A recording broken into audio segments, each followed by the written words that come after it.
girls, and welcome to another episode of the Hey Girl podcast. I'm one of your hosts, Bethany Natum, here with my girl, Jenn Parker, and we get to introduce you to yet again an incredible woman that we actually, for the first time, I don't know, maybe it's not the first time, I'm pretty sure it is, that was not our real life friend before we did this interview, but now we just absolutely our real life friend. I'm just going to throw it out there, nerdy and fangirl like Jenn.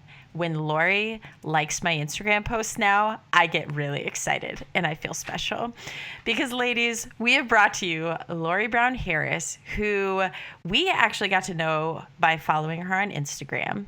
Like stalkers. That's right. We stalk people just like you. We're just normal, everyday, run-of-the-mill Instagram stalkers. But Lori just has this incredible story and journey that she's been on. She is such a gifted writer. And she does these, like, what do they call them? Instagram blogs? Like kind of the mini Insta blog type thing. Is that what it's called? Mm-hmm. Am I making that up? Okay. No, you're good. That's good. Yeah. And so... microblogging. That's what it's called. Thank you. I knew there was a term. The microblogging. And Jenn was like, you have to follow this lady. And I started reading hers and just got like totally sucked in to her story. The way that she talks with such like raw vulnerability that you feel like you're there with her in that moment. And so... I am so excited for you to hear her story. It was definitely a gift to interview her. Jenn and I were fangirls. I was like really nervous because I love her. I've never met her, and suddenly we're like interviewing her. I was like, oh my gosh, I hope I can do this justice. Like I didn't want to appear crazy, but I really love her. Like I was like, is she going to take a chance on us two girls from Boston interviewing her? And she did, and she was the sweetest and the nicest, but we'll talk about that afterwards. So yeah, absolutely. So we're not going to waste any more time. We're going to get into this.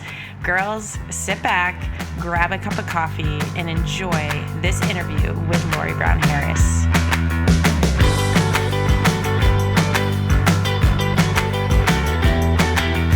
We are so excited today because we have our very first internet friend on the show today, and it is our friend Lori Brown Harris. And I am so excited because Lori, I started following her on Instagram because someone else was like, hey, you should follow this girl.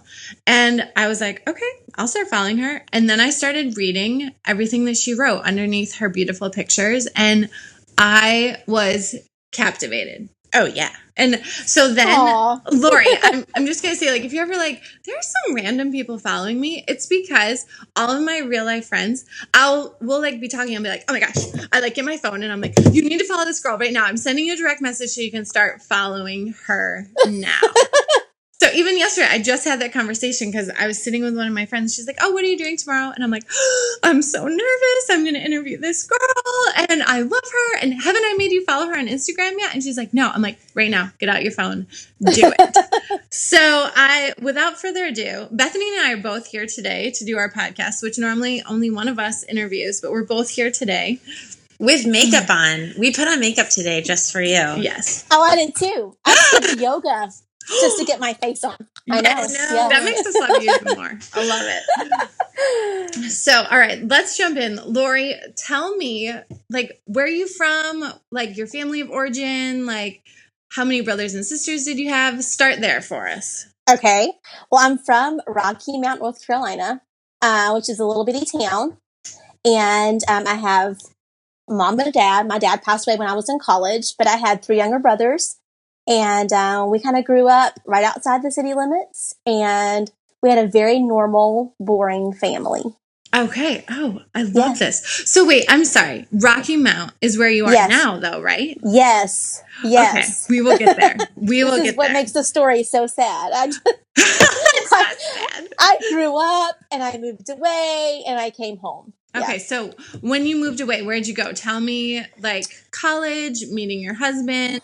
Tell me all about this. I went to UNCG, which is the University of North Carolina at Greensboro for That's college. A good school. That's a very good school. Mm-hmm. It's a great school. And I met my husband there. My dad was sick my second year of college. And so during the time that my dad was sick and had cancer, Thad, my now husband, and I would drive to visit my dad in the hospital.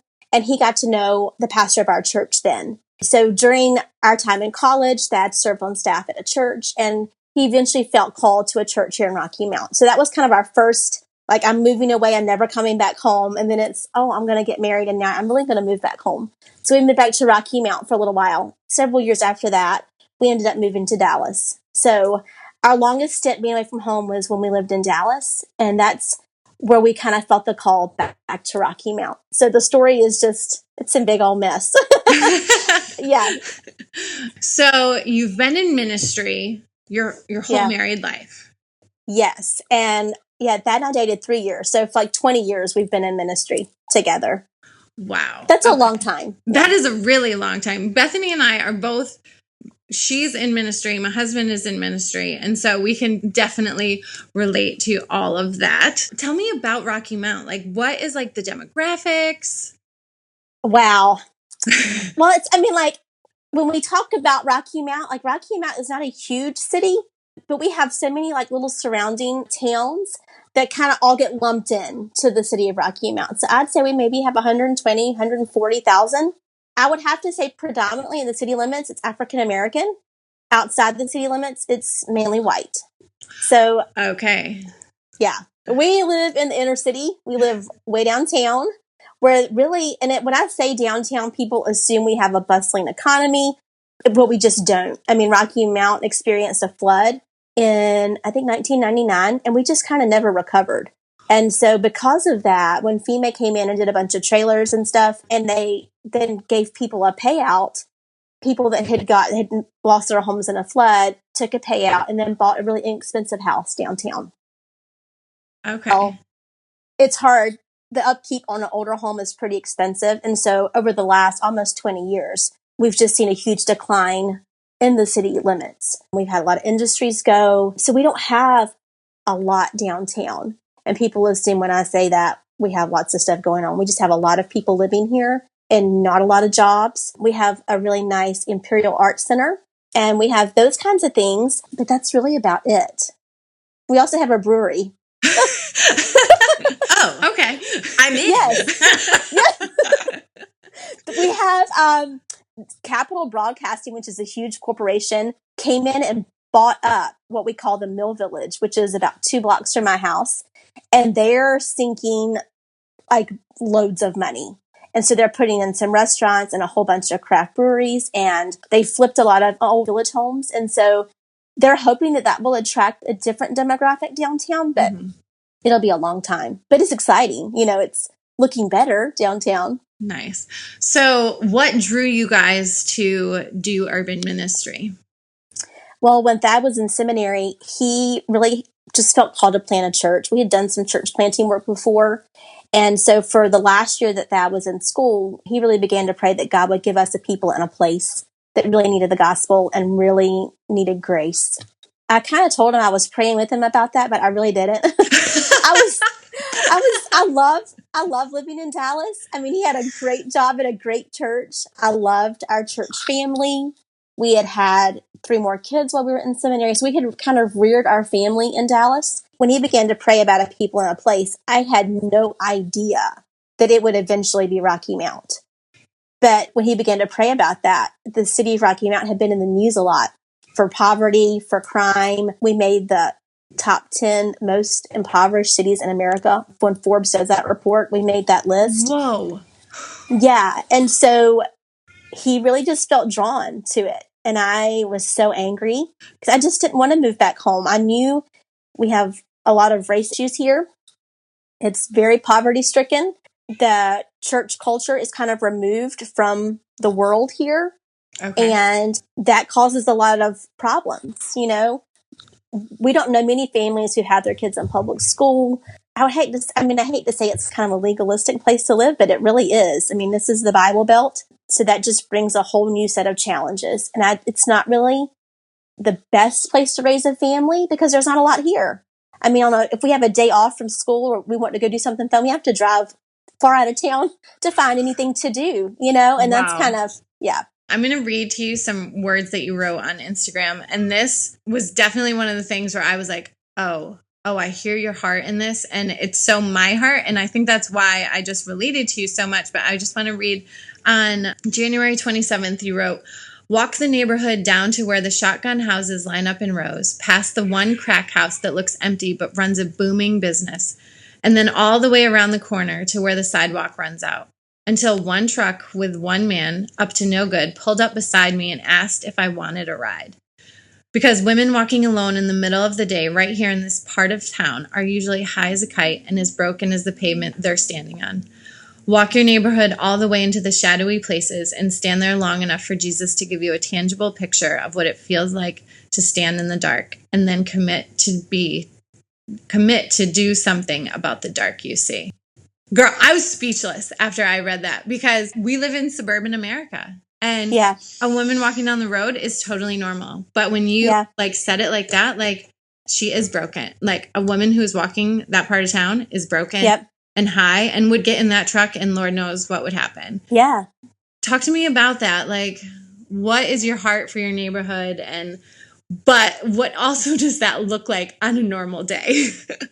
Oh my gosh. So on a normal day, I really don't love my neighborhood. I mean, I'm just going to be honest with you. Yep, absolutely. Just this week alone, we've had 2 bikes stolen, and that's annoying. That kind of stuff happens more frequently than not. On the day that I was walking downtown, I walk a lot just because if I don't get out and walk my neighborhood, then I can pretend that what is out here just really doesn't exist. And right, so I force myself your home. Yeah. Yeah. Oh, yeah. Definitely. And I can control what's going on my street and in my yard. But we had a lady that had gotten out of jail live with us last summer for a month. And the reason I knew that house was a crack house was because she'd go down there and get high. Okay. So now, since she lived with us, I mean, I just knew. So I walked down there that one day, and that's usually further than I like to walk. But it was, kind of early in the morning. I didn't feel like it was an unsafe place to be. But it was I got a real taste of what it feels like to walk in an area that should be pretty safe, And I got to see, her name was Melissa, like what Melissa experienced and how she probably got picked up and how she ended up in places that she didn't know where she was. It was just a representation to me of, this is why believers have to move into areas like this. Even though we don't want to, we have to, Mm-hmm. I guess my heart for my neighborhood is that more believers would move in. Mm-hmm. And that gets to be a sticky situation or a sticky conversation, because you don't want to, on my street, I don't want to have 10 believing families move in and we push our neighbors out, which could happen, But at the same time, there's got to be more light here than just a couple of families, because we have tons of neighbors, like hundreds of people living here. And sometimes I get discouraged that there's not enough. Mm-hmm. There's not enough light. And this week is a week of, I'm discouraged. Last week I didn't feel that way, but this week it's just been a discouraging week. I'm curious for you, the outreach side of things, because there's definitely the side of like move in and be that present light. But I'm thinking as a mom I have a 13-year-old and an 11-year-old, and we do live in suburban America. We are close to kind of a smaller city that has streets like you're describing, that we've done ministry on those streets. And I've thought before, like, I know friends who have done, they're just like, I'm moving in, and they have a different reach with those people living on that street. But then the flip side is, as a mom and your own kids, and you're like, okay, well, kids are being shot on the corner of my street. Like, this is not, and drugs and things are just very commonplace here. But what does that look like for you as a mom and your family actually doing outreach, actually like sharing the gospel there? Because the other side, and you actually said it, it could be very easy as a Christian to move in, but then like stay in your protective bubble and like, hey, we bring people in our home and we kind of control the environment that we introduce the gospel versus we're just getting out there and getting messy and talking and sharing Jesus wherever we have opportunity. Well, for us, our house actually sits on 2 lots. So we're very fortunate that we have a backyard and a side yard. And so our side yard, we've put in a basketball court, or missions team came in last summer, put in a basketball court for us. And we've done some things like that, but we have 6 kids. So my kids range in age from 6 to 15. And honestly, the kids are like way in to the neighborhood. Mm-hmm. The first 2 years, we did a lot of what we call outreach, where we knocked on a lot of doors. We did a lot of prayer walking, those kinds of things. And they just didn't work, partly because this is the Bible Belt.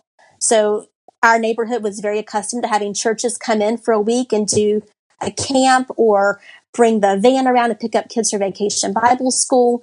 But so those things, those kind of gimmicks weren't really working with our neighbors. And what we realized was that our neighbors had heard the gospel before, but they had probably never really seen it lived out. And so the best way for them to be able to see it lived out was for us to invite our neighbors into our home or into our yard. So we began to do just a series of things. We put picnic tables in the front yard, and we did community dinners, and we really targeted the kids.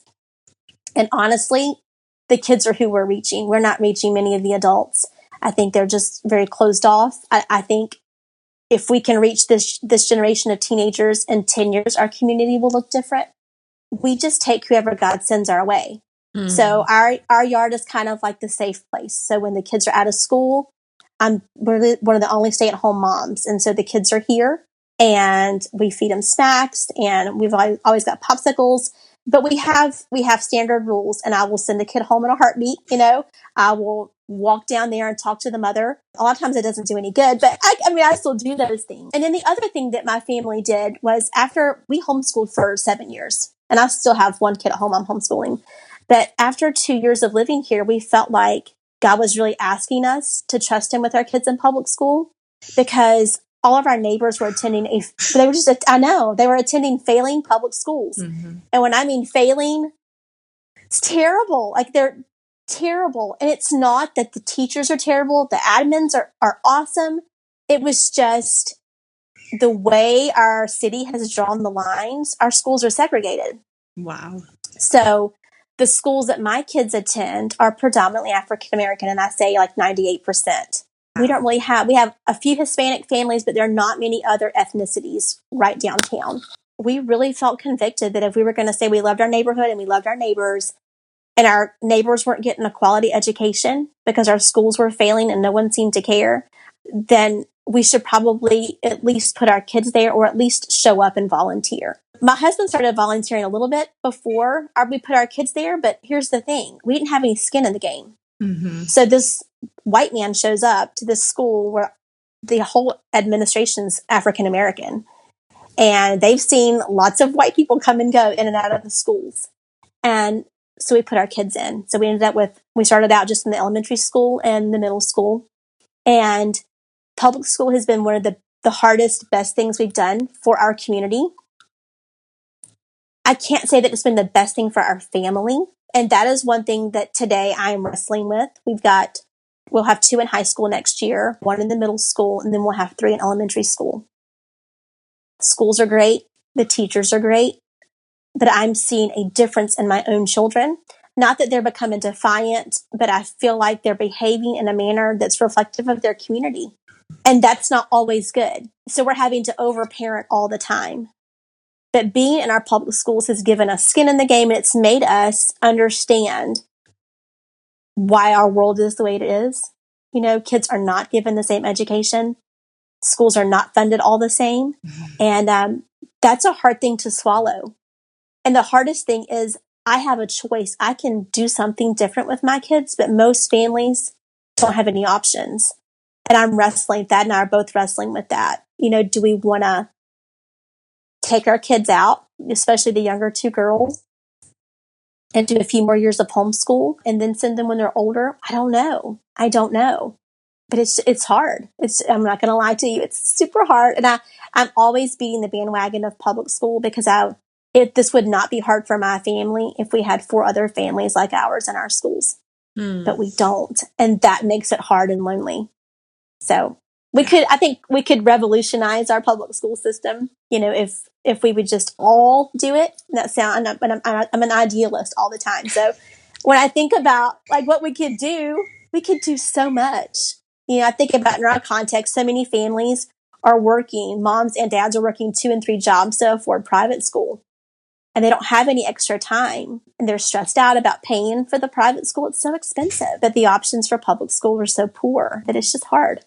Yeah, absolutely. Thank you for being honest about that. Because I think sometimes we tend to idealize like, oh, well, look at her. She's living in this urban setting and she's sending her kids to public school. Like, what a hero. Gosh. And I just think that, no, it's hard. You wrestle with it. And I feel, you have 6 kids, like each kid is different and has different needs and in different seasons. And so I think just being like, hey, maybe the 2 younger ones, maybe we will homeschool them for a few years and just not, because I know for me, like a learning curve for me has been like, with my kids, like, they're all going to do the exact same thing.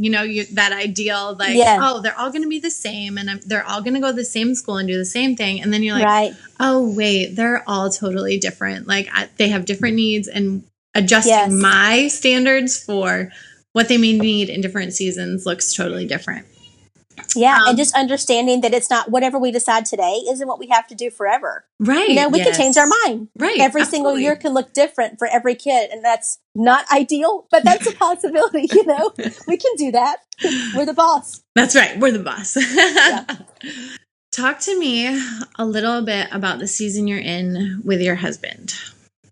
Well, my husband was diagnosed with bipolarism about 10 weeks ago now, and it had been undiagnosed for his whole life. He had always struggled with a little bit of depression. He would have moments of what any normal person would have, where they feel down about a situation or ministry is hard. And so he's kind of down in the dumps for a couple of days. But he had what was diagnosed as a conversion disorder experience about 12 weeks ago, where his body had a physiological response to the emotional stress, in his brain. And it just basically shut down, where he lost the ability to walk. He slurred his speech. And so we spent about a week in the hospital on a neurology, like intensive care unit, and running all kinds of tests. I just thought he had a brain tumor. Wow. And on the 4th day that we were there, one of the neurologists that was specializing in psychiatry said, this is what I think is going on. He said, I think you're having a conversion disorder experience and your body is responding to the undiagnosed depression. And that's what we thought it was at that time, was just depression.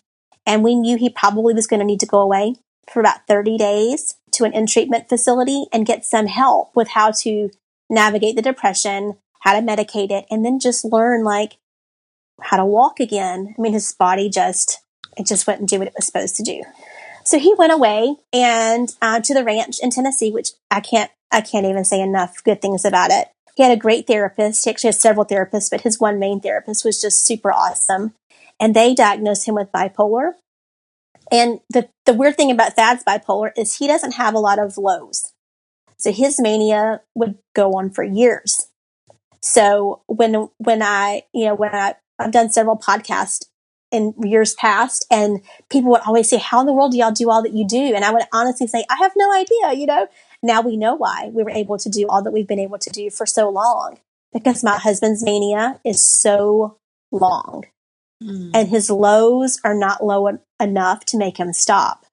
Wow. So we are transitioning. He's on some meds. We're doing a lot of counseling, a lot of therapy, because now that I'm looking through 20 years of our life together through a lens of bipolar, I'm struggling with just being angry about the things that bipolar has stolen from me. I'm physically tired because I've matched him, all this time. Yeah. I've matched him because we're a team. And so, and especially in the last 5 years, everything that we did church planting wise, I was hosting sometimes in the beginning 3 and 4 times a week and cooking and feeding. And it's just so much. And so now I would call this conversion disorder experience kind of like a mental break.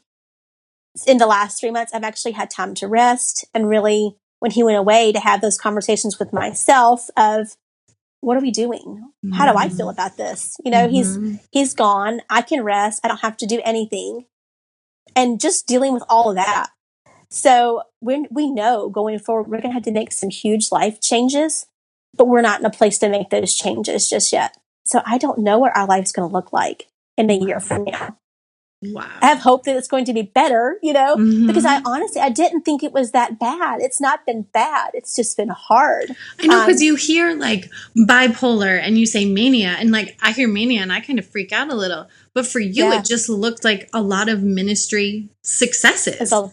Yeah. And the thing that makes his mania so different too is that doesn't have like a chemical dependency on anything. And sometimes people with bipolar will cope with drugs or alcohol or porn or other things. He coped with work.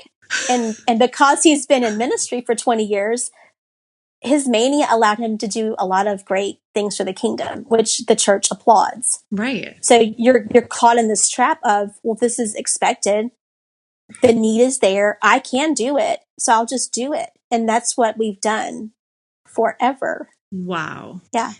So my heart is like in 1,000 pieces right now because I've grown up where mental illness, bipolar, all of this is a common part of my life, and watching these things. And I think about you because you didn't have bipolar working, it sounds terrible, but in your favor, you were going on just normal frequencies, brain and chemicals. And I know that the manic side of bipolar, like, it's one of those things where they can go days without sleep. Like, they just go because they can't shut down. It's not their fault. But where are you at in all this, I guess, is the question. Like, I'm sitting here like, oh, for 20 years, you've walked this, or more like ran this road, like you said. And I come from that.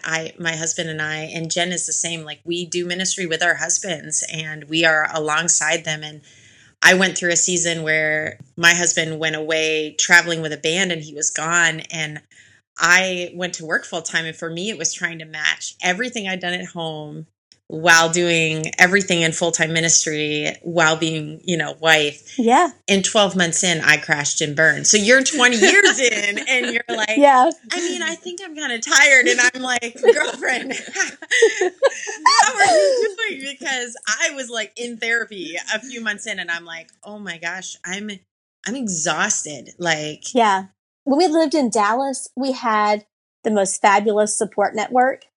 And so during that, he worked full time at our church, and it was a pretty large church. And he had a lot going on, but he was also in seminary full time. We had 6 kids. And so, it was ridiculous. It's ridiculous. But we had a good support network, and our church was kind of like a counseling church. We had a counseling center there. And so we had a lot of talk therapy going on. So I think that's how I was able to sustain the hardest period of our marriage, was because of the community that we had there. Here, we have not had that same community. So I have been super lonely. I have been tired, but my personality is such, and you're going to think I'm crazy too, but I'm like, maybe I have bipolar.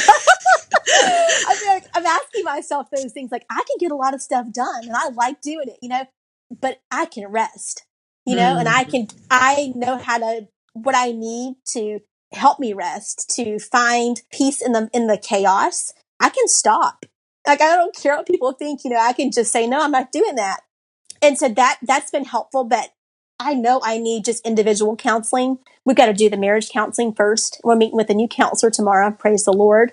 And she'll do individual counseling with each of us, and then we'll do joint marriage counseling. But I need more counseling. I also had a mentor, several mentors actually, for the last 10 or 12 years, which has really helped because you can't do it by yourself. I was able to talk some of these things out and get a handle on it before we knew it was bipolar. I thought I was just married to an overzealous Christian. Honestly, But that's what bipolar I think it's really important that you're saying this, though, because people think mental illness, and we've been talking about this a lot on our podcast. This is coming up a lot. But if you have not walked that road, it is scary. Manic sounds like a scary word. But then once you've been in it, you're like, manic actually isn't scary. It doesn't present itself all the time as scary. Sometimes it just presents itself as, like you said, overzealous, or, talking faster than you can keep up with your own words. And or launching new ministries, or that's super charismatic. Yeah. He is like, people are drawn to him. He has a fascinating mind. He's always thinking up things to do for the kingdom. I mean, so when Thad would be super manic, he would be discipling 5 and 6 people at a time in a given week. And he would just get up super early, 5:30. He'd be meeting people at 6, and then he'd work all day, and then he would disciple more people in the evening or do marriage counseling, or, he was going to the jail and serving in a public school. It was crazy. It sounds ridiculous. But when you're in the moment of living it, you're like, no, he's just living a life sold out for Christ. Mm-hmm. The reality is the human body isn't meant to work like that, Right. And the other problem it presented, as like the older we've gotten, is that because he could accomplish so much, people around him thought they had to accomplish the same. Mm-hmm. Even though there wasn't an expectation they'd ever be there, they would assume that there was, and that made it hard in relationships. I would think that too for your kids, because that is something that I know that I have faced. But my counselor, I'll never forget when she looked at me and said, what precedents are you setting for your daughter as far as what's expected of her? And so that's a big one for your kids as well, kind of living these lives of watching dad go like a million miles an hour and then having to kind of reshape the way that they think about exactly what you said. Our bodies are not made to go at that speed and not rest. Like rest is part of the rhythms of our life. One thing you said, and I just want to touch on it, you're in marriage counseling. And I know as people who are in ministry and we try and get people to go to marriage counseling, it's hard enough to get people to go to marriage counseling. And then if they have a bad counselor, it's game over. Oh, yeah. So talk to me about, because I know that you had an experience. So talk to me about why you're trying a new marriage counselor. Well, this is one thing, because we've been in ministry for so long and we've been a part of a great church full of great counselors. We knew immediately that this counselor was not going to be a good one for us, but we're in this broken place of life, and I know pride gets in the way. So we sat with the first one and we came home and I was like, I didn't really like that, but it could just be me. He's probably saying things I don't want to hear about myself. And so we'll just go back, I'll give him another shot. Well, the second time we went, he immediately launched into how fake we were being. And it was because I had mistakenly said, we hosted some people for breakfast on Mother's Day. I could tell Thad was having a hard time in conversation. He was kind of faking his way through it. I think his lithium is too high, which launched into this whole tirade of how we were faking all things. If we ever showed up for anything in ministry and we weren't feeling it, we should have communicated, hey, we're not feeling it today. Well, how realistic is that, Yeah. That's really biblical. Just go with your feelings. Yes. Yeah, because follow your heart. Yes, and I was livid. I sat there, and I thought about all the mean things I wanted to do to this man, because I did. I knew like this. We don't have many options. We're in small town America. There are not many options. The counselor we're seeing tomorrow is an hour away, and she's working us in. So we don't have any options. And all I could think of is this man's a believer. He's in full-time ministry doing something. He's counseling on the side. He's getting paid a great sum of money to do so. And people go to him and think this is what counseling is supposed to be like. Yeah. And I was furious because I thought I would never, ever recommend him. I want to write him a letter and tell him the damage that he did to me. But I have brains enough and experience enough to know that this isn't right. But then most people aren't. They're just going to quit going. Right. Because they think that's how our counselors are going to be. Like, this was an awful experience. Like, why would I try another one if they're just going to be this mean and this condescending and whatever else? And then it's like, expensive. It's expensive and it's your marriage on the line. Like, let's fix this. Are you thinking of anything right now? No, I'm just thinking I'm all worked up right now. I know. I know. I'm like, I gotta switch gears. I need to go like throat punch somebody. That's exactly how I felt. I just wanted to, cut him. I did. And then I thought, I wanted to chop him off at the knees. And then I wanted to say, well, do you ever show up to work to do counseling and you're not feeling it? I mean, how would your client feel if you sat there and unloaded and then they still had to pay you, $100 to listen to you vomit?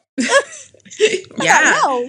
Okay, so switching gears a little, because clearly we're amped up about bad counselors. So in this season, how are you recharging? How is God meeting you right where you are? Talk to us about that. And be honest. Not that you won't. Okay. But. Don't be fake. Yeah. I'm trying to hold in. You're going to think I'm crazy, but I don't have much control over my life right now. Mm-hmm. So I decided I would do Whole30. So I'll We're big finish that fans up of tomorrow. this. Yes. We love Whole30. I love it. I feel so much better, but I could control that. Mm-hmm. And then I started doing yoga at the same time. And so I'm doing, 4 to 5 days of yoga and then Whole30. And it's the intentional way that I'm caring for my body right now because I have not cared for myself. I mean, I've got 6 kids, but I've just let myself go, Got my hair done recently. And then I scheduled my second haircut while I was at my first one. So I would go back and get it done because I don't do that. Right. I don't do that. I cut my own hair. Yeah. I know. I only do that for the dog groomer, not myself. I know. Do you know how sad that is? That those are the things that I'm doing to care for myself. Mm-hmm. The other thing, and y'all going to think I'm crazy, and most moms cannot do this, but I quit 2 days ago. I quit cooking dinner for the summer.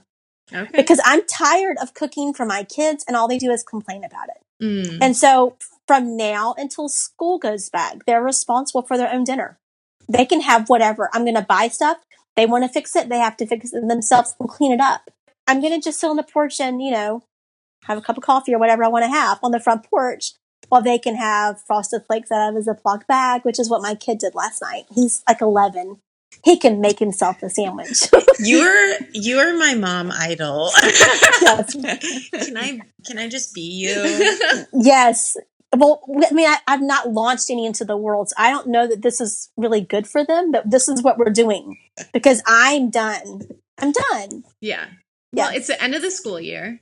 And especially with Whole30, like there's a lot of prep involved with that. Yes. With, like cooking. And then when they don't heat it, you're like, game over. Done. Yeah. Well, here's what I was doing. I was cooking a Whole30 dinner for me and Thad because he's trying to get his gut healthy too because it helps with bipolar.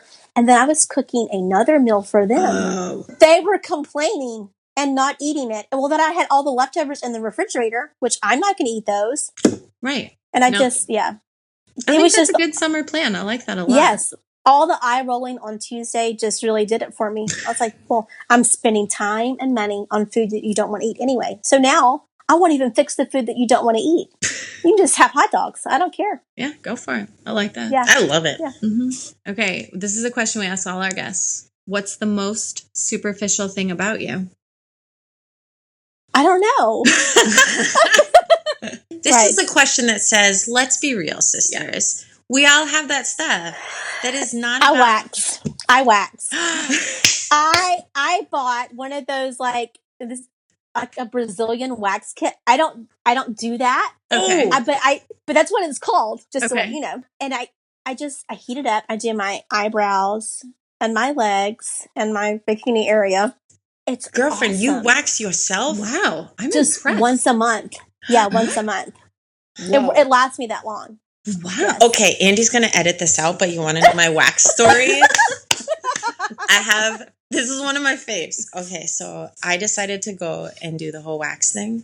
No. And I made an appointment and I'm like, if I'm going to pay money, it's going to be a Brazilian wax. It's go big or go home. So I did what they said to do, like got a drink, went, had it done. And first of all, like, ladies, if you're thinking about this, have an ice pack ready because ouch. But I was like, why haven't I done this my whole life? Like, summer was so much easier. And so I kept going back. And this is where it gets weird. I started to get to know my lady, which feels really awkward when you're like, it's basically like becoming BFFs with your gynecologist. Like, who does that? But I figured she knew me better than anyone at that point. Yeah. And one time she got talking about like something she was going through in her life. And like before I could like shut my mouth, the pastoral side came out and I just start like sharing with her about Jesus. Like, just picture the scene. I'm not going to draw it out for you. No, please don't.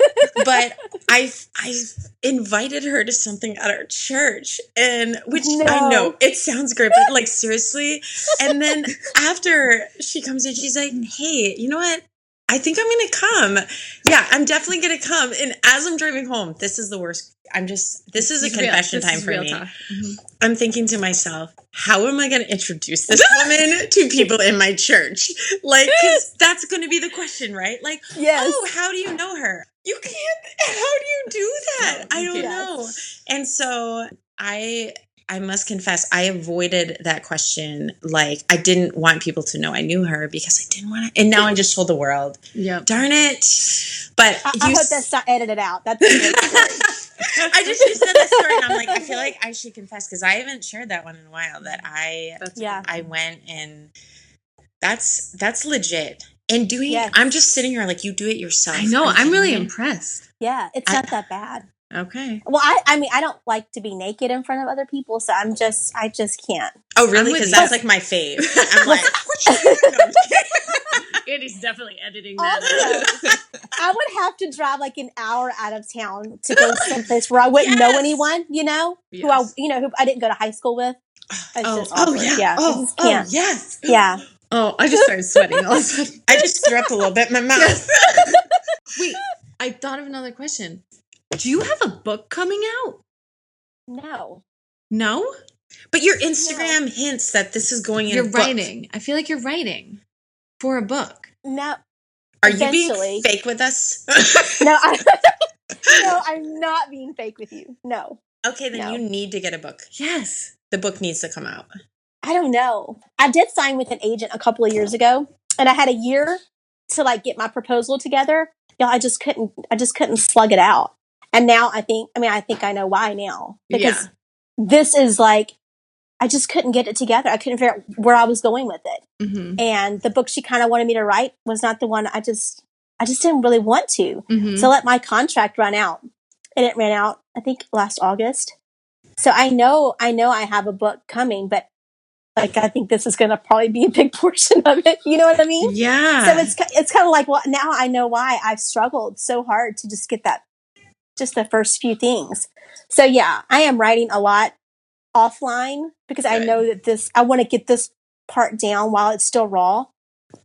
Because I know this will be, we're making a pivot here and I don't know.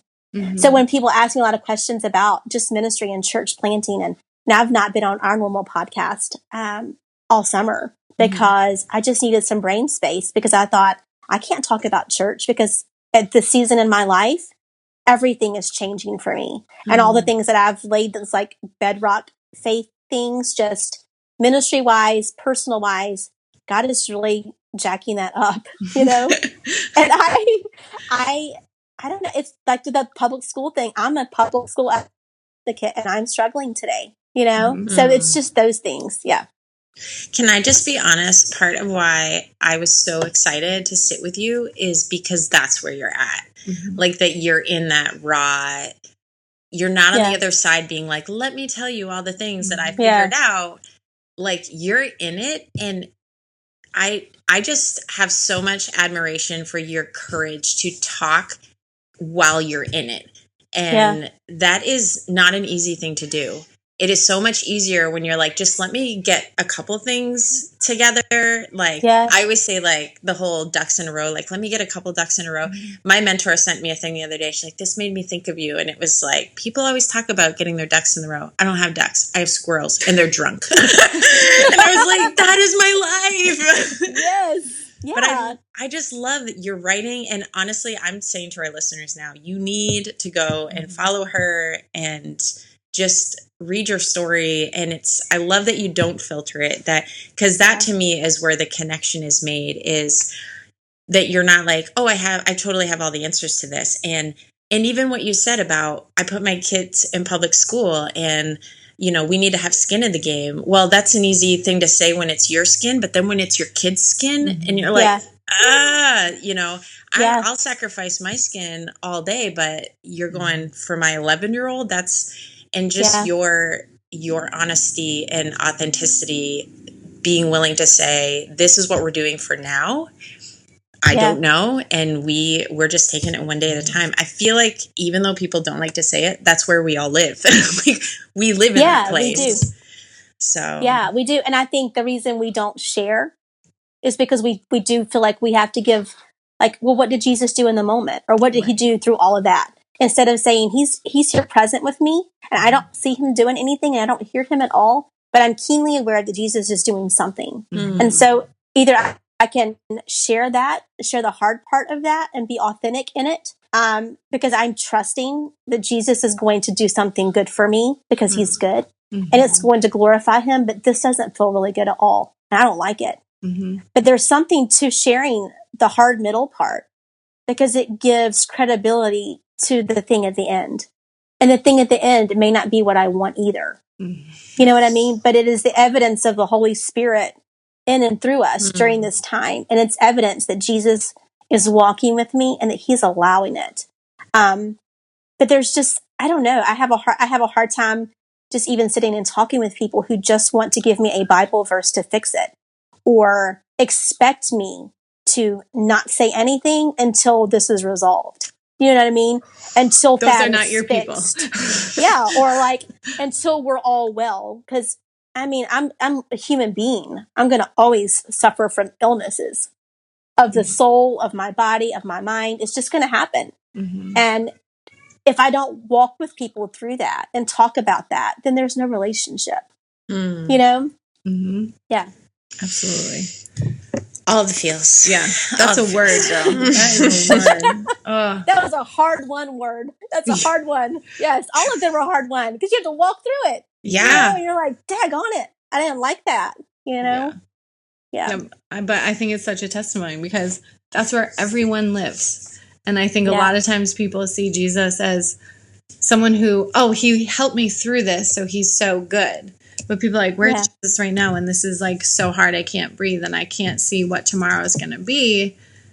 Is Jesus, like they need to see people with Jesus there with them in those hard places. Yeah. And like for someone who's walking a hard road right now, like for me, seeing other people in hard places is so, so encouraging because it's truth. It is the truth that Jesus is there in these hard times and in these hard places. And just to know that other people are walking that too, just like, okay, there are new mercies tomorrow. Like, absolutely. Yeah. And so thank you so much for being transparent and vulnerable and saying some things where I'm like, oh, she just said that about her husband. I'm kind of glad because sometimes I think hard things about my husband too, you know? And sometimes life is just hard. And I just thank you for writing about it on social media and sharing your life with us. So thank you so much for being on our podcast today. Thank you are for a rock having star. me. Someday I want to come and sit on your picnic tables in your yard. Yes. I would love it. Meet your I could feed you. neighbors. Yes. Oh gosh. I have the picture in my brain. You've like painted it into my head. So yeah. And if you're ever in New England, want to come see Boston, you come see us, all right? Absolutely.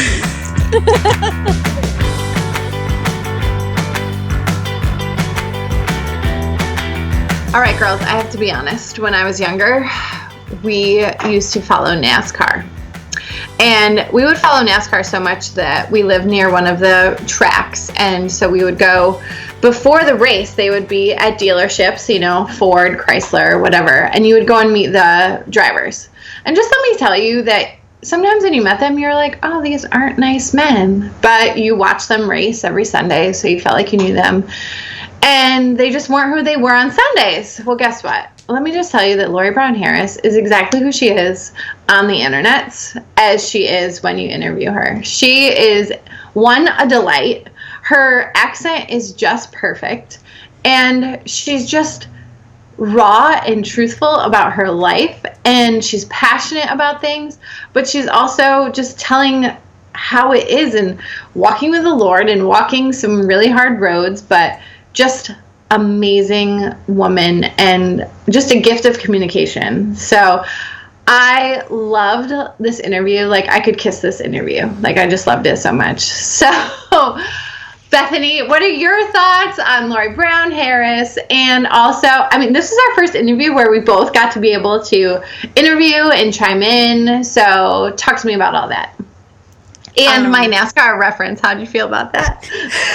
Did you see me like trying to like hold my breath so I didn't laugh? I wanted to be like, yes, Lori Brown Harris is the same outside of NASCAR. She is inside of it. Oh, wait. It's not what she does.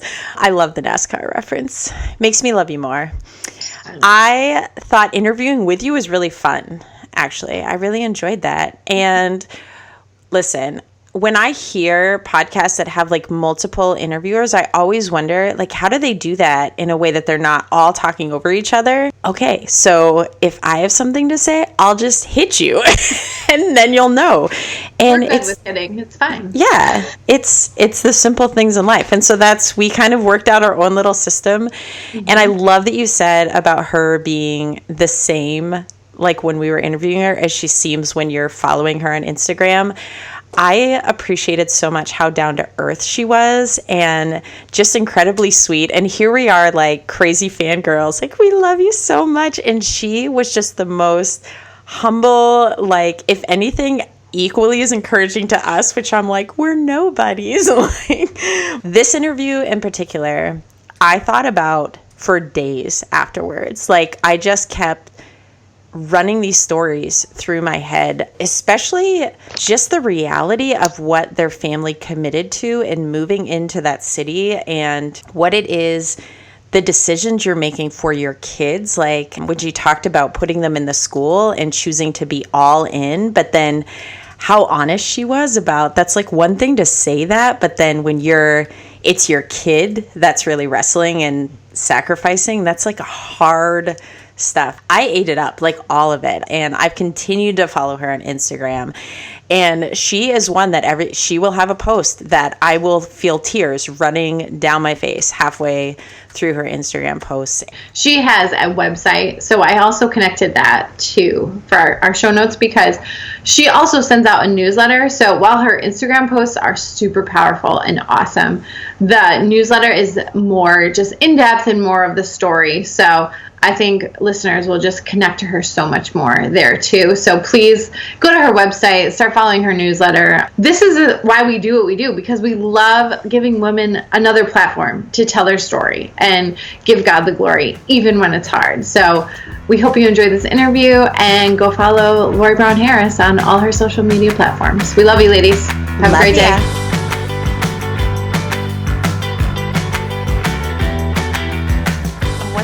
For not stage fright, is it mic fright? If you're like, you just freeze because you're freaked out, you don't know what to say. I had that moment. It's past now. I'm ready to go.